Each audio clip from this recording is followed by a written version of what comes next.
We're so honored to have you join us. Oh, I'm so Good honored morning. to be here with you, Mr. Chair, as well as my esteemed colleagues over here. Smile. Enjoy life. You. Is that a way to solicit votes?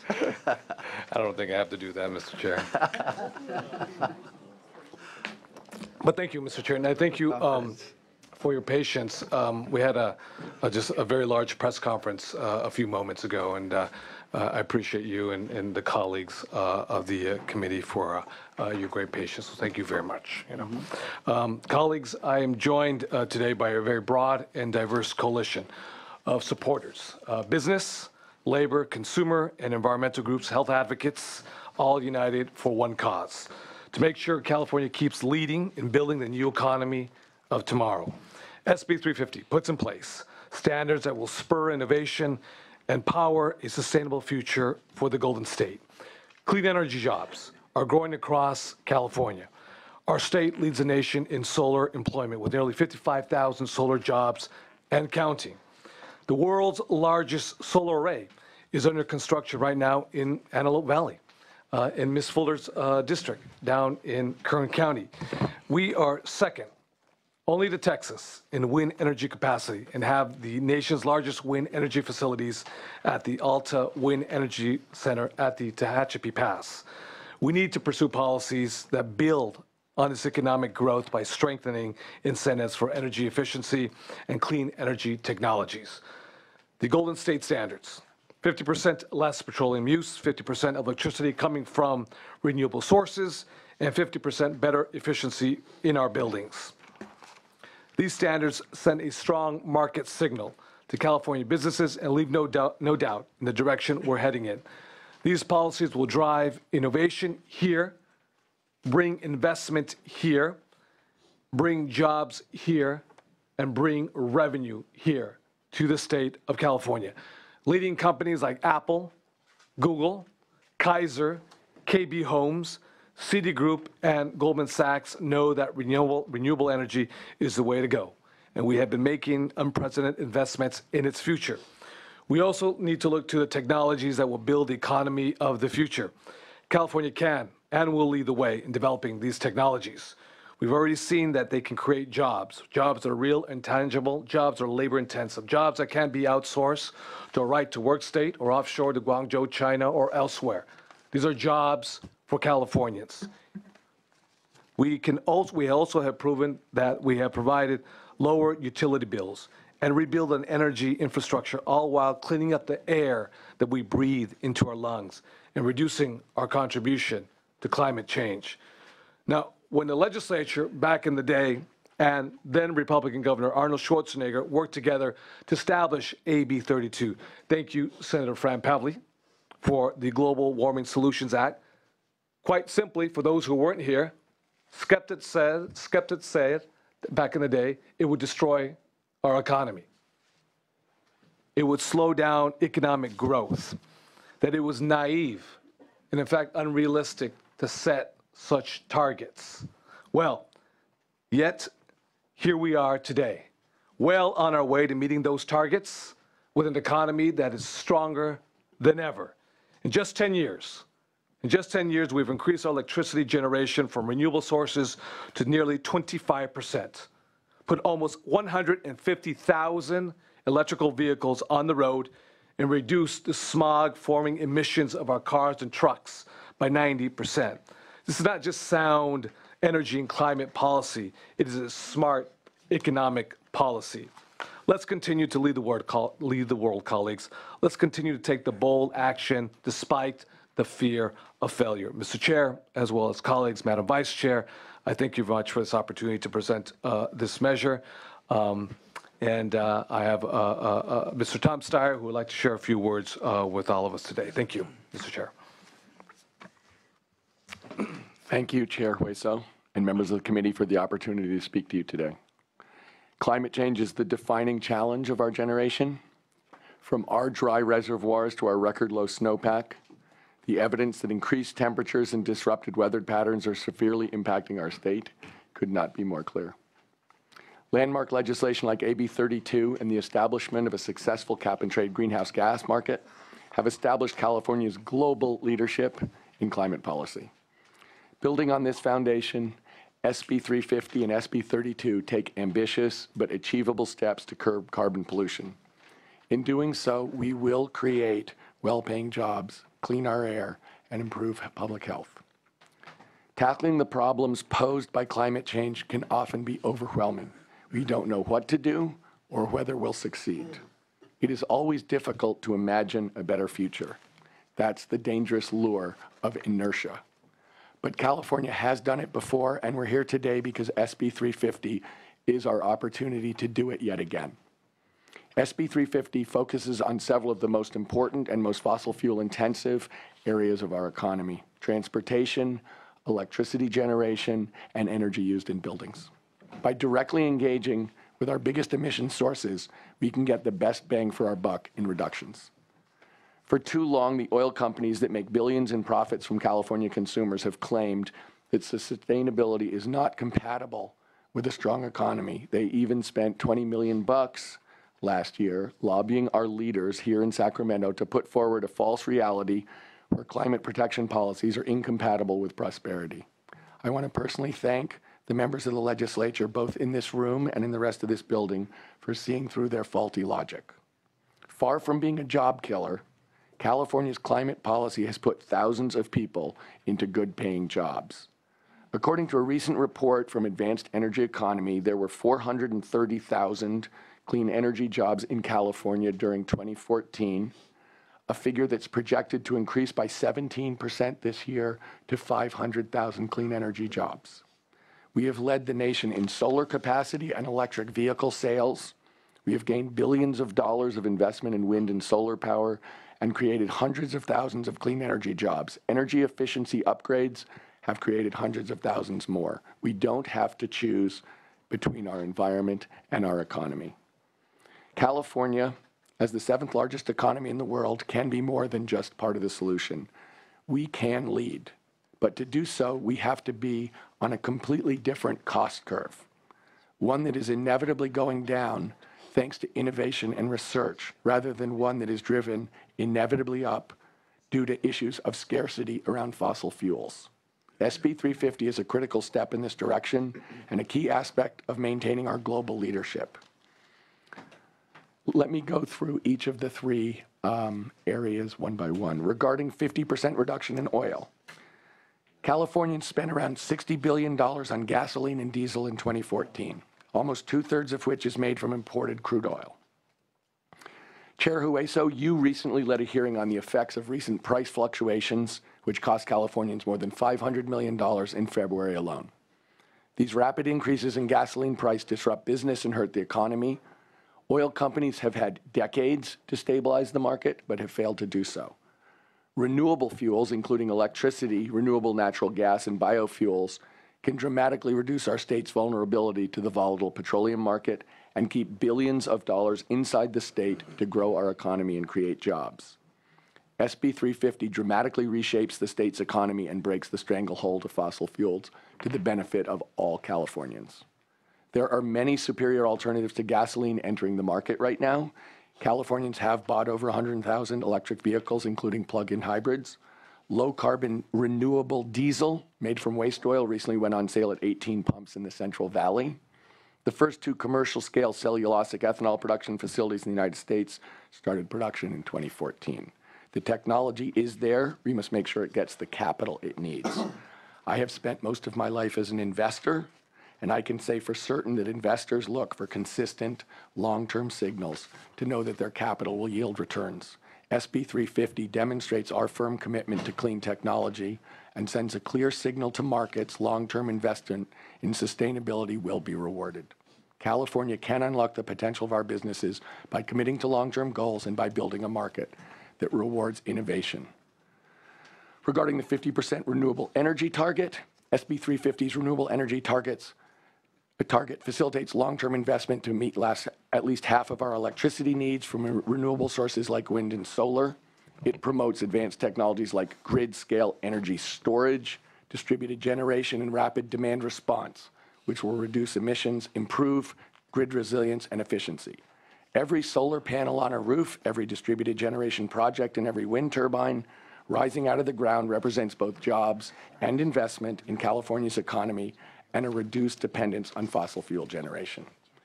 Regarding the 50% building efficiency improvements, the cheapest and most environmentally friendly way to cut energy costs is, of course, to use less energy. Our state's commitment to energy efficiency has led to the third lowest per capita energy consumption rate in the nation. Electricity use per person in California has remained flat for 40 years, while consumption in the rest of the country has increased by 50%. We can do better. Prop 39 is providing resources to our schools and starting to show success. SB 350 will redouble our commitment to tapping all cost-effective energy opportunities.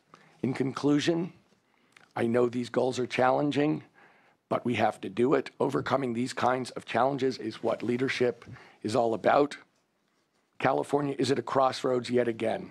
We can choose to continue moving forward and leading the world on creating a cleaner, more sustainable future for our children, or we can give up our leadership role. I'm confident that we will make the right choice. Thank you, sir. Thank you very much. Can we hear comments from the public? Those of you that are in support of this measure, if you could just state your name and your position on the bill.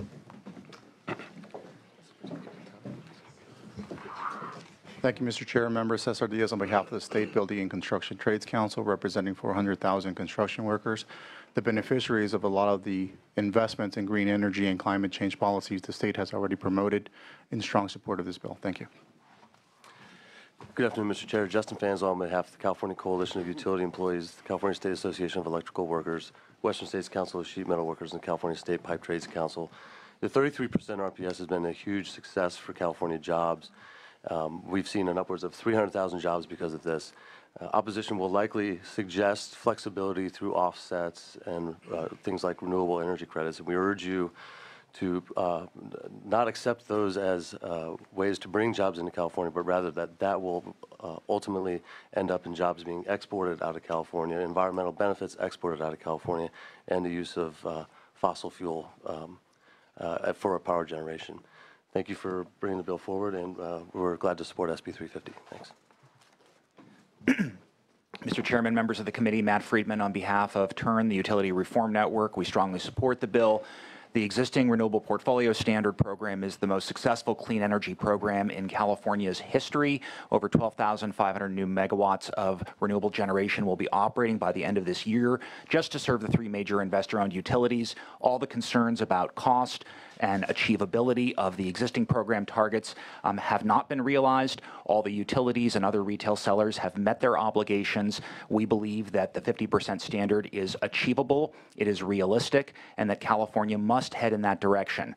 We would also note that the cost of new renewable generation is becoming in on par or below the cost of new conventional facilities. We urge the committee to approve the bill and for this to go on to the next committee. Thank you. Good morning, Alex Jackson with the Natural Resources Defense Council. Strongly support of the three goals SB 350 seeks to codify to expand our renewable energy, dramatically scale up our energy efficiency, and reduce our dependence on petroleum through both cleaner vehicles, cleaner fuels such as electricity. All those comments were made. If you could just state your position. Thank you. We're in support of the bill. We look forward to working with the author. Thank you. I think we're familiar with what the bill does. If you can just state your name and your position. Good morning, Kelly Catlett with the Hydropower Reform Coalition. We support the bill as introduced. We're happy to see the hydropower eligibility requirements intact. We think they're important for fish and rivers in the state of California, and that they represent a nice compromise between counting existing generation and making sure that what we do count is truly renewable and sustainable. Thank you. Julie Malinowski Ball on behalf of the California Biomass Energy Alliance. We support the 50% goal. We'd like future language to talk about the role of baseload renewable resources, which I know is very near and dear to the chairman's heart. Thank you. Sylvia Solis Shaw on behalf of Advanced Energy Economy. We are in strong support. California is home to over 40,000 businesses that provide a wide range of products across the energy spectrum. Mr. Steyer already touched on the jobs being produced. We are in strong support. Thank you. Good morning. Blair Sweezy, representing both SunPower Corporation and KB Home today, both of which employ thousands of people across California and responsible for those jobs, and we're in strong support of SB 350. Thank you. Morning, Laura Wislin, Union of Concerned Scientists. We're strongly in support of the bill. By our own analysis, we believe that the intended outcomes of the bill are technologically achievable and necessary. So thank you for your leadership. Mr. Chair, Bonnie Holmes-Jen, and we're pleased to support SB 350 along with, I'm with the American Lung Association in California, along with over 20 state and local health organizations that are on our letter, including the American Academy of Pediatrics, Public Health Institute, the California Thoracic Society, Dignity Health, and others. And as well, there are 10 physicians listed that are part of our Doctors for Climate Health campaign that also strongly support this bill. Good afternoon, Mr. Chair and members. Quentin Foster on behalf of the California Environmental Justice Alliance. We are in strong support of the bill. We support the 3 goals inherent in the bill. Look forward to working with the senator and staff to ensure that there is a strong commitment to make sure that it directly benefits and protects our environmental justice communities across the state. Thank you for your support. Hi, Gareth Elliott with the Solar Energy Industry Association in support of the bill. I want to thank the Pro Tem for his leadership on this issue. We believe this will bring even more jobs and investment to the state. Thank you. Maya Beery, representing SunEdison, the world's largest renewable energy developer. SunEdison supports SB 350 to create a 50% renewable portfolio standard by 2030. SB 350 represents the type of long-term consistent policies that California businesses need to invest in the state. The RPS helps retain finance and investment interest in California, enabling companies like ours to create jobs. The RPS has helped SunEdison to enable over 2,500 jobs in California. Thank you for the opportunity to comment. Good afternoon. Thank you. Jamie Miner for Nimola Pappas and Associates on behalf of Marin Clean Energy, here in support of SB 350. And we look forward to continue working with the author's office on clarifying amendments to address equitable cost allocation among load-serving entities. Thank you. Thank you, Mr. Chairman. Jan Smutty Jones with the Independent Energy Producers Association. We represent about 85% of the delivered renewables under the existing RPS, a proven method to actually lower costs and bring additional renewables on. And so we support that bill in concept, and we look forward to working with the author on details. Thank you. My name is Peter Burns. I'm here on behalf of the South Yuba River Citizens League, a 3,500-member strong organization interested in the restoration of our beloved anadromous fisheries. State your position. And we are at in a time favor we still have a of long line SB 350. of commenters, position and who you are. Kelly Diddle on behalf of California League Conservation Voters and the Trust for Public Land in support. Thank you. Jessica Gauger on behalf of the California Association of Sanitation Agencies in support. Thanks. Laura Navarro with Environmental Defense Fund in strong support. We'd like to thank the Pro Tem and also, as this goes forward, see that it maximizes the clean air and environmental benefits by embracing an approach to integrating renewables that relies on clean technologies like demand response, storage, and electric vehicles. Thank you. We look forward to working with you going forward. Juan Altamirano on behalf of Audubon, California. We strongly support the bill S350, SB 350. Ronald Stork, on behalf of Friends of the River and someone who worked for 10 years cleaning up the mess that PURPA caused, we're in strong support of this bill. Dave Steindorf with American Whitewater. We support the bill with the existing definitions for renewable energy. Those definitions have served us well for the last 20 years in becoming a leader in renewable energy development and protecting California's rivers. Thank you. Tiffany Whiten on behalf of the Energy Efficiency Industry Council in support. The efficiency industry will employ more than 300,000 jobs in the building energy efficiency, 130,000 of which are in Southern California. We ask for your aye vote. Mr. Chair and Senators, Aaron Niemela representing the Large Scale Solar Association, more than 26,000 construction jobs since 2010, thanks to these policies. We want to thank the Pro Tem for his leadership. Thank you. Mr. Chair and Senators, Katrina Robinson on behalf of Carbon Cycle Institute, the California Local Conservation Corps, and California Trout in strong support of the bill. Chair members, Rebecca Lee on behalf of the Office of Ratepayer Advocates. We support setting a clean energy target for 2030, inclusive of a diverse portfolio of clean resources, and we look forward to working with the author and the sponsors on meeting this target cost effectively. Thank you.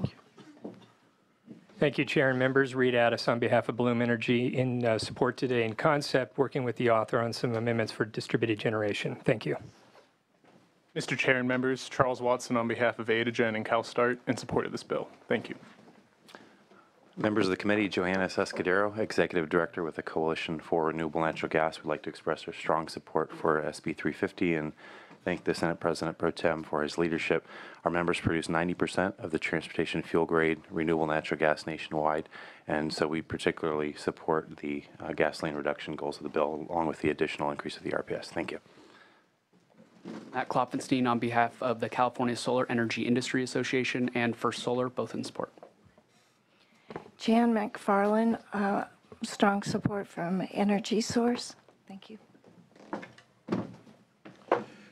Mr. Chairman, members, John White with the Clean Power Campaign. We want to thank the author for moving this bill forward and particularly including some adjustments in the policy to reflect the changes that we've experienced and learned about. We also want to commend the staff for a very fine analysis, and we particularly like the suggestion of including the Department of Water Resources within this program. The state Department of Water Resources consumes a huge amount of energy, and there's no reason that a big chunk of that can't be renewables. Thank you. Thank you. Catherine Phillips with Sierra Club California, we support. Just in case there's anyone left in the state of California to oppose the bill, is there anybody in opposition to the bill? Not opposition, Mr. Chair. Cindy Hall for Southern California Edison, and we appreciate also the author bringing this bill forward. We think it's a very important policy for the state of California.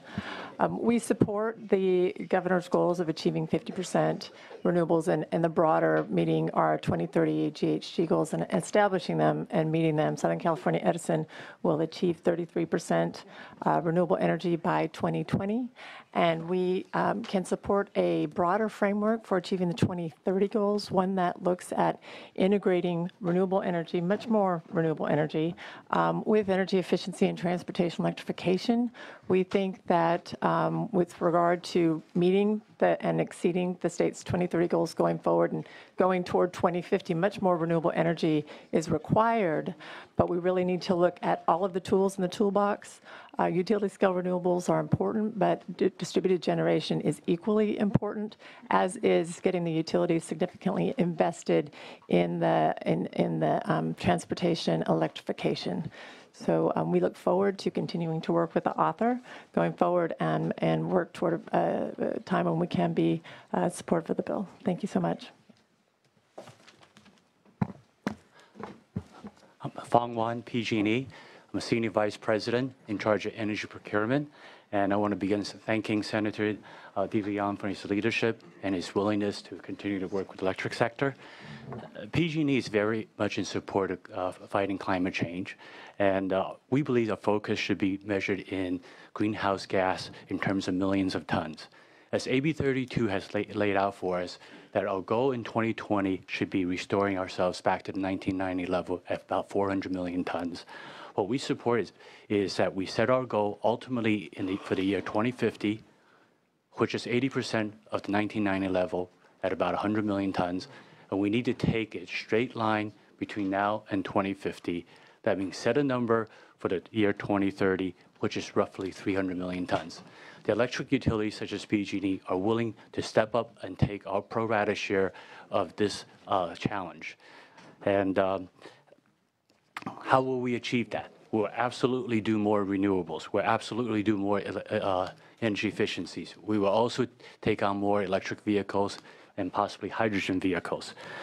What we want to do is be empowered to choose the best way to reduce greenhouse gas, not mandated programs, and we did hear some of these today.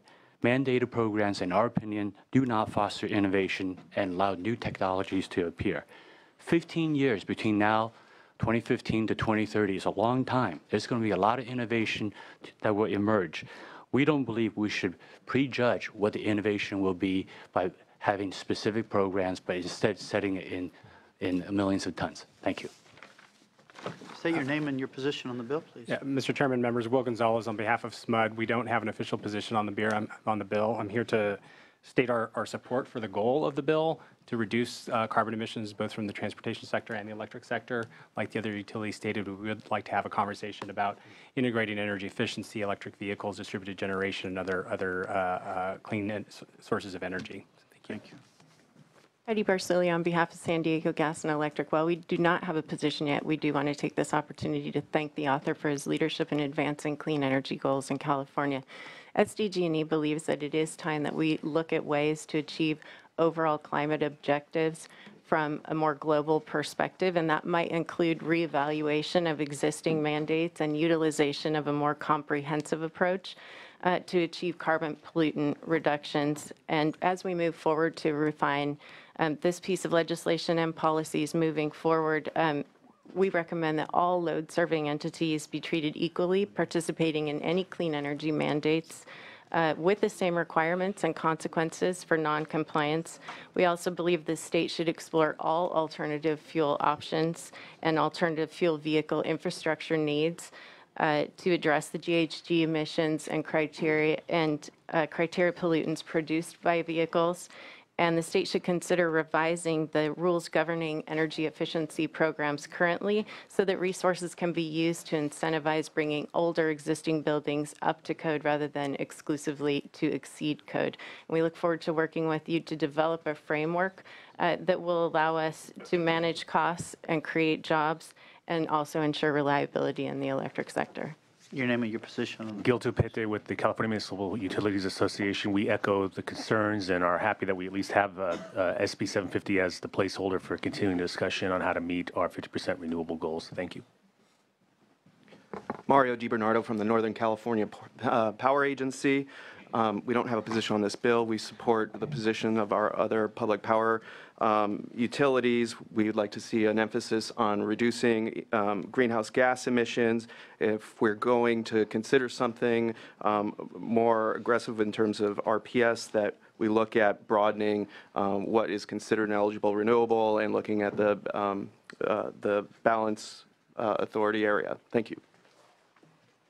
Mr. Chairman and members, Eli Garcia for the Western States Petroleum Association, and we do have a position. And I believe we're the first no on this bill. But let me be clear, our position is specifically on the petroleum reduction section of the bill. We've met with Senator De Leon, the pro tem, and we've made that clear. Our concern is this. There is a great and huge giveaway of authority in this bill. You should be concerned with that. The public should be concerned with that. We know we have a goal that we want to establish a 50% petroleum reduction, but how do we do that? In this bill, and I believe Mr. Steyer said the 50% petroleum reduction target will dramatically change the economy. That should send red flags to everybody. We're dramatically changing the economy, and you should say, how are we doing that? Well, look at page 4 of the bill. One line that says we're going to give the Air Board the authority to do that. That should be a major concern. You should be asking the question, how? How are we going to expect the Air Board, once we've given them authority, to reduce the use of petroleum from your constituents and our customers by 8 billion gallons of gasoline and diesel in 15 years? How do you expect them to do it? We ought to put a little bit more attention and specifics to how and what authority we're giving to the Air Board. That is our principal concern here. There's no question we are in opposition to what we believe is an arbitrary goal, but we are specifically concerned with how. How do you intend to do that? What kind of authority are you giving the Air Board here? The Air Board has a number of policies that are in place right now that are and will have the effect of reducing petroleum use in California. Tailpipe standards that increase efficiency, that's Senator Pavley's AB 1493. SB 375 on land use, that's Senator Steinberg's bill. What's that? I acknowledge it. But I will say this, though. I mean, tailpipe standards, fuel efficiency. If you could just wrap up your comments. I will, Senator, but I do say, I feel like I have to say a little bit about petroleum use because there's absolutely nothing in the committee analysis, but understandably, because there's nothing in the bill. And we should expect more details. I will just say that there is a distinction, and one that we would encourage you to pursue, a distinction between policies that encourage and will have the effect of reducing the demand for the product. Those are tailpipe standards. That is land use. In policies that will disrupt the supply of fuel to your constituents. There's a major distinction, and that's the low carbon fuel standard.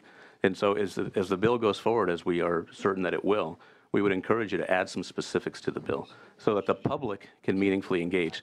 They cannot engage in this dialogue if what you're doing here is just kicking it over to the Air Board to make decisions. So I'll leave it at that, and we will continue to work with the pro tem and with others involved, we want to talk about the specifics of the policies, not just the general goals. Thank you very much. Thank you, Chairman Waiso, members of the committee. Michael Shaw of the California Manufacturers and Technology Association, an organization representing the interests of 1.2 million jobs in the state of California related to manufacturing.